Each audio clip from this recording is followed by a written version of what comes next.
Dokter, Iya, lagi sibuk dok? enggak. Saya mau konsul dok. Selama ini saya merasa pusing dan seperti melayang-layang. Apakah ini vertigo dok?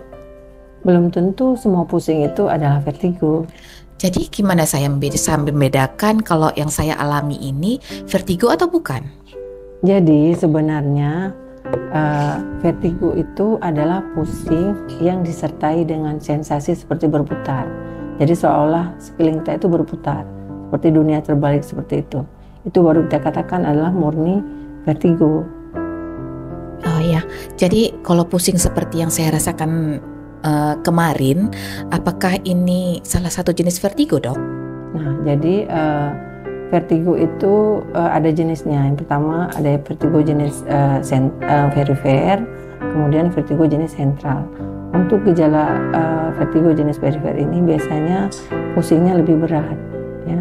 Muncul tiba-tiba, berlangsung bisa lebih dari 1 sampai 3 jam, dan kadang-kadang disertai dengan gejala muntah, keringat dingin, bahkan juga ada keluhan seperti telinga rasa berdengung seperti itu.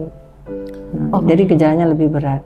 Kemudian yang gejala vertigo sentral itu pusingnya tidak ada sensasi seperti berputar tadi, cuman pusing seperti melayang terus-menerus, dan juga ada disertai dengan pergerakan bola mata yang tidak terkoordinasi, juga bahkan ada gejala lain yang mengarah ke kelemahan anggota gerak, pokoknya defisit neurologis yang terjadi karena kelainan saraf pusat. Nah, jadi dokter, sebenarnya vertigo ini penyakit atau bukan sih dok?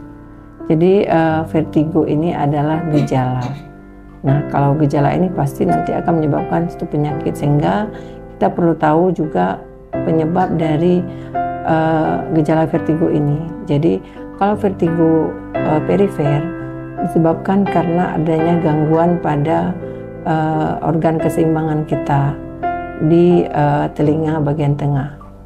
Nah, jadi pusat keseimbangan kita itu ada di otak kecil, cerebellum, dan juga ada di organ telinga tengah sampai dalam, disebut dengan organ-organ pendengaran, dan juga dibantu oleh sistem penglihatan, yaitu akomodasi visual dan juga pergerakan leher. Jadi kerjasama ketiga sistem itu baru menyebabkan terjadinya fungsi keseimbangan kita. Nah, jadi kalau pada vertigo perifer ini penyebabnya tadi bisa jadi karena ada kelainan pada telinga tengah dan dalam, misalnya seperti infeksi telinga tengah, penyakit labirinitis, ya kan, dan juga penyakit yang lain seperti BPPV, benign paroxysmal positional vertigo. Biasanya terjadi vertigo pada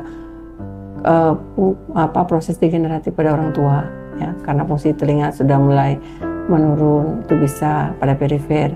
Yang ketiga, pernah terbentur kepala yang mengenai tulang-tulang temporal, yang kita ketahui di situ ada keterlibatan daripada saraf-saraf pendengaran juga. Nah, jadi ini penyebab dari vertigo yang jenis perifer tadi. Sedangkan vertigo yang di sentral ini ada hubungan dengan kelainan pada sistem saraf pusat kita. Bisa karena penyakit stroke, yang gangguan pembuluh darah pada darah di posterior belakang, bisa karena tumor otak, bisa juga karena infeksi otak. Nah, jadi jelas ya bahwa memang keduanya berbeda dalam hal gejala dan juga dalam hal penyebab. Jadi apakah saya harus mengkonsumsi obat dok? Untuk tata laksana vertigo ini awalnya memang kita harus juga mencari penyebabnya. Setelah penyebab diketahui, baru kita memberikan tata laksana untuk suportif dulu untuk menghentikan vertigo ini, ya, karena vertigo ini bila berlangsung lama bisa menyebabkan juga mengganggu kualitas hidup seseorang, ya. Nah, sehingga dokter akan memberikan obat-obat anti vertigo yang sifatnya sementara, kemudian juga memberikan obat-obat anti muntah, ya.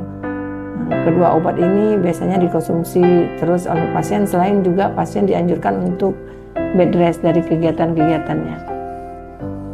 Ya dokter, Jadi apakah vertigo ini ada faktor risikonya, Dok?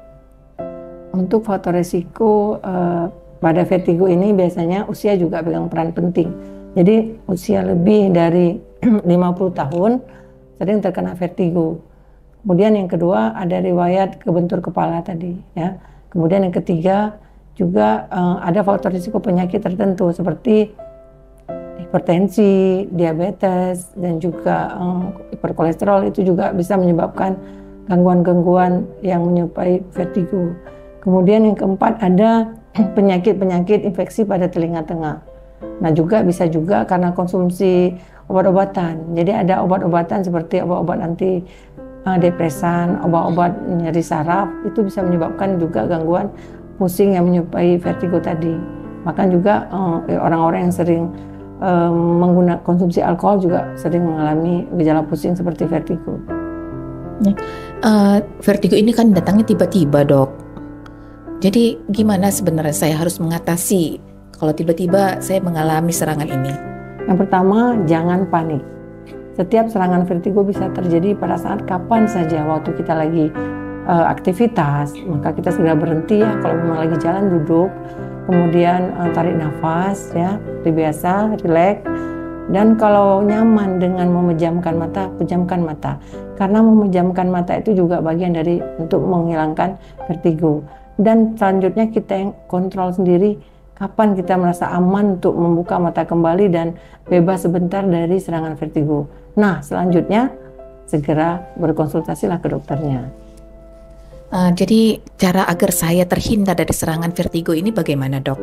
Sebenarnya pencegahan dari vertigo ini sama seperti pencegahan dari penyakit lain secara umum ya. Pertama adalah menjalankan pola hidup yang sehat. Baik dari segi makanan, kebiasaan, tidur yang cukup, istirahat yang cukup, hindari stres yang berlebihan, dan juga kendalikan faktor risiko penyakit-penyakit tadi seperti ada penyakit hipertensi, diabetes, kolesterol itu dikendalikan. Dan apabila ada menderita penyakit infeksi dalam telinga, segera diobati sampai tuntas. Baik dokter, terima kasih informasinya, Dok. Vertigo adalah gejala penyakit yang membutuhkan pemeriksaan lebih lanjut. Apabila Bapak Ibu mengalami serangan vertigo, segera konsultasi ke dokter.